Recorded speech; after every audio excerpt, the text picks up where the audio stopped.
so used to the format that I will stick to what I know. I'm a grateful believer in Jesus Christ, who struggles with sexual addiction, codependency, food issues. My name is Paul. I'll share just a brief bit of my story so that you know I understand where you're coming from. For me, pornography entered my life in a very surprising way. I was walking to school with my brother in elementary school, and he pointed out a car parked on the street that had a little picture holder hanging from the rearview mirror, and in it was a pornographic image. I was probably anywhere between 8 and 10 years old. And what I saw there both scared and excited me. And I would look for that car every day for the years to come, even though it was long since gone from that street, because I kept wanting to go back and see what I had seen that first time. From that point on, there was an internal world for me that began to grow. I had access through military bases to pornographic magazines, because for military men, they don't have covers on them. It doesn't matter to them. They're all of age. And to me as a little kid, that I would hide those magazines and look at them and absorb the information that I saw. And it grew a fantasy world for me that physical acting out began to be attached to, and fantasy grew into. And when I was in high school, we got internet in our home for the first time. And that was when things really went deep. Because now I could go behind closed doors. Now I didn't have to go out in public. Now I had access to a world of things I could never even imagine. And it immediately went from the simple sexual activities to very, very destructive, depraved things. Things I never, ever imagined. And for me, every one of those new things was like a new high. It was like a new drug. Every time it excited me more than the last thing I looked at. And the old stuff started to get boring. So I started to look for something new. Something else that was new. I came to Baesel, and rather than talking about it, it hit, and my addiction grew deeper. I actually, when I left Baesel, I was at the darkest point in my spiritual walk I'd ever been. And for me, that's hard to say, because Baesel is a place people can grow incredibly in their faith. People can grow deeper in love with Christ. And I was practically out of the church by the time I left Baesel. Not because of Baesel, but because of how I was living into life. The point where I hit my rock bottom was when I realized that the things I was looking at online had legal ramifications. Where the things I was looking at online were not exciting me anymore. And I knew that the only place to go from there was to find real people. I had a couple sexual encounters, but through the same kind of shame and fear that we were talking about tonight, tried desperately to stay away from those things and figured it was okay as long as no one else was involved. But I realized I was about to enter this world where fantasy was going to end, and it was just going to be me out there. So I decided to stop, and I call it an accidental moment, because I had a busy week and happened not to look at porn or act out. And I looked at that backwards and went, oh, that's weird. I actually went a week. And I was like, well, it's possible, but what do I do? I had Every Man's Battle on my bookshelf and had never really read it. So I read it, picked up a lot of really good tips, and started to actually guard myself, filter the things that came in through my eyes and what I allowed myself to dwell on. The problem is, I was doing it on my own. I didn't have any accountability, didn't have anybody to reach out to when things got rough. Of course, even after almost 2 years of no looking at things, I fell. This actually slid into my marriage, which was the one thing I did not want to have happen. And that was when I got so scared. And I finally reached out to somebody and began to do accountability. And that accountability grew into accountability with other men at our church, and we also had an accountability group, and it was fantastic for helping me sustain this process. And for a while, it worked. But the problem was, there was something missing. Because unfortunately, I was kind of leading this group, but it was like the blind leading the blind. I couldn't show anybody how to get to where I was at. I didn't know how to help anybody else, and I knew I still needed help in areas. And the biggest thing was, even though I had several years by this point, 3 years worth of sobriety, I had no peace. I was a wreck emotionally. I was afraid, insecure, anxious. Something was missing. So I knew about a program called Celebrate Recovery. But of course, like most of us, I dragged my feet and I wasn't going to go through those doors. So I found all the ways that I could secretly learn about it. And I listened to podcasts. And I heard them talking about things that I had never experienced, like peace, freedom, real freedom. Because I thought that stopping was enough. That was the goal, that was the thing, that if I could just stop myself, that I'd be doing great.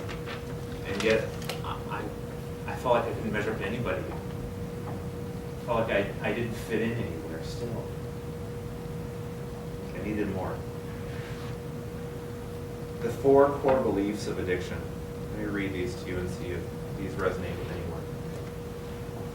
The first one is, I am basically a bad and worthy person. My core.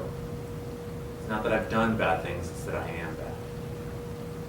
Number 2 is, no one would love me as I am. If they really knew me, they wouldn't love me or accept me. Number 3, my needs are never going to be met if I have to depend on other people. And number 4, and that's what's most applicable to this session, sex is my most important. Now, I'll be honest with you, I didn't identify myself as a sex addict for a long time. Why? Because addiction has a lot of connotations. Usually we think of that in regards to, people who have legal issues. We think about people who are registered sex offenders. We think about people who are just so out of control in their lives. And yet it's something that I began to learn was actually about broken, hurting people. And as I began to learn about the 12 steps, I found out that they're actually discipleship. They're actually what the church would teach, but a lot of times the church doesn't know how to do it. If you're not familiar with the steps, I'll give you a brief run through them. The 12 steps, steps 1 through 3, every church talks about. And steps 11 and 12, every church talks about. My life, I have no power to control my tendency to do the wrong thing in my life is unmanageable. Step 1, admitting that. Step 2, we can find our power in God. He has the power to help us. And number 3, surrendering our lives to God, right? Salvation. Then usually the church jumps us all the way up to step 11 and says, spend a quiet time with God and get into ministry. There's this gigantic chunk missing in the middle. Now it sounds obvious when I say it that way, right? But usually it just goes step 1, 2, 3, 4, 5. Go. And you get a lot of people going into ministry feeling guilty why their quiet times feel dry, but they don't want to do them. They feel guilty. why ministry feels wrong because of the things that no one knows that they're doing when they're not at church. Why they don't even feel like they should be doing ministry because of who they really are, or so they think. And it's because they're missing so much. Step 4 in the 12 steps is a moral inventory. It's taking inventory of every relationship we've ever had. Not just romantic, I mean everything. Parents, siblings, friends. And writing down hurts, fears, resentments, bitterness. It's taking into account everything that we have done and that has been done to us. Step 5 is we read it to a sponsor, someone who is a mentor, the person who would be the one discipling. Then we ask God to help remove these defects of character that are deeper than just the surface problem. Like, you stop looking at porn, you stop acting out with other people, you stop acting out with yourself. It's like trying to get rid of the weeds by mowing them to the surface. They're just going to keep sprouting back up because all you're doing is taking care of the stuff on the surface. The root issues are still there, and they're going to keep coming back up because they need to be pulled out at the root. So we ask God to enter into those things and help us, to see them, to understand them, and for Him to remove them. Then we go to amends, and we actually put right the relationships that went so wrong. And then we go towards keeping track of each day, and then we have a quiet time. Then we get into ministry. See, most of us are going through this process or dragging our past with us, and we don't know where to go with them. What do we do with them? It doesn't feel complete just to kind of talk about them or rehearse them every so often. Something's missing. And usually, no one knows all of it, right? If I say to everyone in this room right now, that thing that no one knows about you, most people know what that is. That thing that you won't say out loud, most of us know what that is. That thing that was done to us, that thing we did to someone else, that no one would understand, no one would ever accept as a thing. Those things, someone needs to know. And when I first went through this process, I was terrified to do this, but I did it. And my sponsor knows everything about me, even the things that I will honestly not say in front of all of you, because it wouldn't be appropriate and it wouldn't be safe. But someone knows. And because someone knows and accepts me and loves me and stayed right there and didn't flinch, I believe that other people can too. And I know that God can.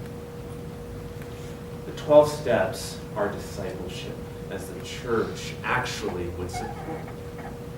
Just often there's no place within a church that would do this, that would teach about how to go through the past.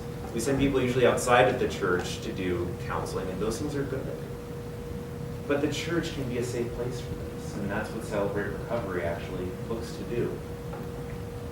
Celebrate Recovery was started at Saddleback by a group of Christians who were working secular programs and said, I'm tired of not being able to call out Jesus Christ as my higher power, the one that I look to and call upon for help.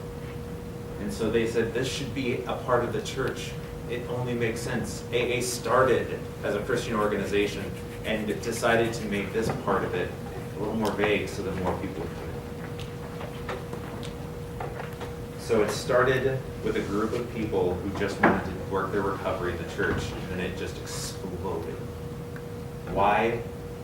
Because it's everywhere. And Celebrate Recovery is not just about one issue. I would call it a big tent ministry.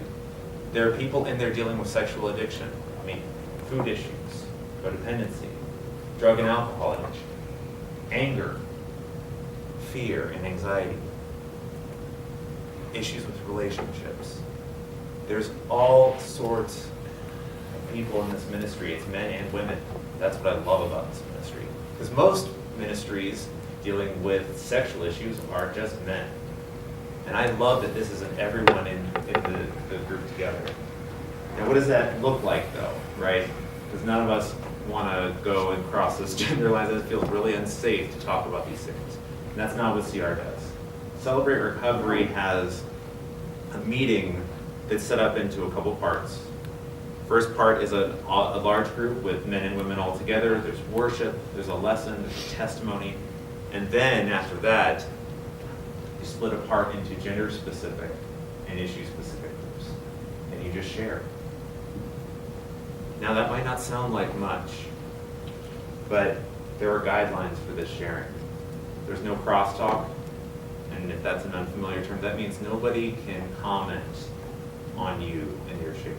No one's going to talk across the room to you and say, here's how to fix your problem. It's one of the few places in the world where you can just go and talk, not be interrupted, not be corrected, not be fixed. I value that so much today because I've been hurt so many times by well-intentioned people who try to fix me instead of know.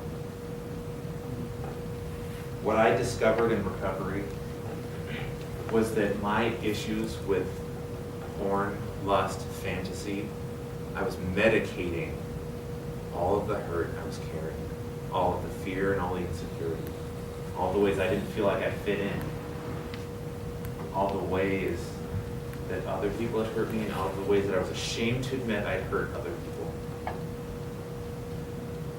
There was something so much more human about that it wasn't just about stopping a problem, about categorizing myself. It was about finding out that I had actual legitimate hurts and feelings and issues that to be dealt with. Because hurting people hurt people. We almost never, there's no part of our lives where we've ever been hurt that another person wasn't involved. We don't find ourselves hurt outside of relationship. And what recovery teaches is that you can't find healing without that either. You find healing in relationship.